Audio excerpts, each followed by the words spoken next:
വയനാട്ടിൽ കാട്ടാനാക്രമണത്തിൽ ഒരാൾ മരിച്ചു. അട്ടമല സ്വദേശി ബാലനാണ് മരിച്ചത്. ഇന്നലെ രാത്രിയാണ് ആക്രമണം നടന്നത്. ഇതോടെ കാട്ടാനാക്രമണത്തിൽ 2 ദിവസത്തിനിടെ മരിച്ചവർ 4ആയി.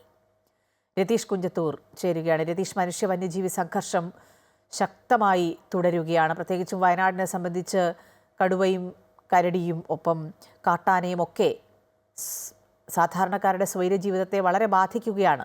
എങ്ങനെയാണ് ഈ സംഭവം ഉണ്ടായത്? മറ്റു വിവരങ്ങൾ? തീർച്ചയായും മകര അതിദാരുണമായ സംഭവം 2ാം ദിനവും വയനാട്ടിൽ സംഭവിച്ചിരിക്കുകയാണ്.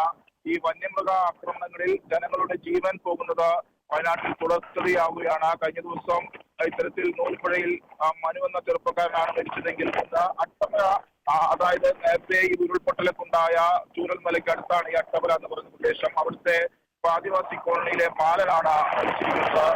ആദിവാസി കോളനി മേഖലയാണ്, സെറ്റിൽമെന്റ് ഏരിയയാണ്. ഇത്തരത്തിൽ വന്യമൃഗ ശല്യം നിരവധിയും നേരത്തെ റിപ്പോർട്ട് ചെയ്ത സംഭവം ഉള്ള മേഖല തന്നെയാണ്. പക്ഷേ ഇത്തരത്തിൽ ആക്രമണങ്ങളൊന്നും പതിവില്ലാത്തൊരു മേഖലയാണ്. അവിടെയാണ് കഴിഞ്ഞ ദിവസം രാത്രിയോടുകൂടി തന്നെ ഈ കോളനിയിലേക്ക് എത്തിയ കാട്ടാനയുടെ മുന്നിൽപ്പെട്ട ഈ ബാലൻ ആക്രമിക്കപ്പെട്ടതെന്നാണ് നമുക്ക് ലഭ്യമാകുന്ന വിവരം.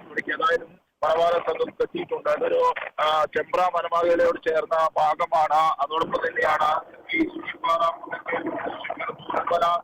ഉൾപ്പെടെയുള്ള ഭാഗങ്ങളിൽ ഉരുൾപൊട്ടലുണ്ടായതിനു ശേഷം ജനങ്ങൾ ഒഴിഞ്ഞതിനു ശേഷം അവിടേക്ക് ഇപ്പോൾ വന്യമൃഗങ്ങളുടെ ഒരു താവളമായിരിക്കുന്നുണ്ട്. വന്യമൃഗ ശല്യം രൂക്ഷമായിട്ടുണ്ട്. ഈ മേഖലയിലേക്കൂടെ എത്തുന്ന ആനയടക്കമുള്ള മൃഗങ്ങളാണ് ഇത്തരത്തിൽ മനുഷ്യജീവന് ഭീഷണിയാവുന്നത്. ഇത്തരത്തിൽ കോളനിയിൽ നിന്നും പുറത്തിറങ്ങുന്ന ഘട്ടത്തിലാണ് ഈ ബാലനെ ആക്രമിച്ചതെന്നാണ് കാട്ടാന മുന്നിൽപ്പെട്ട് പിന്നെ ആക്രമണത്തിന് ഇരയായെന്നാണ് ലഭിക്കുന്ന ഒരു വിവരം. ഏതായാലും തുടർ നടപടികൾ ഫോറസ്റ്റും മറ്റു പോലീസും ചേർന്ന് നടത്തിക്കൊണ്ടിരിക്കുകയാണ്. അതിൽ നമുക്ക് കൂടുതൽ വിവരങ്ങൾ ലഭ്യമായി വരുന്നത്. ഏതായാലും ഈ വന്യജീവി ആക്രമണം തുടർക്കഥയാവുന്ന ഒരു സാഹചര്യത്തിൽ ജനങ്ങളുടെ ജീവനും സ്വത്തിനും സംരക്ഷണം നൽകേണ്ട വനംവകുപ്പിനെതിരെ കൂടുതൽ പ്രതിഷേധങ്ങൾ ഇവിടെയും ഉയരാനുള്ള ഒരു സാധ്യതയുണ്ട്. കഴിഞ്ഞ ദിവസങ്ങളിലെല്ലാം തന്നെ നാം ഉൾപ്പെടെയും ഇത്തരത്തിലുള്ള പ്രതിഷേധം കണ്ടതാണ്.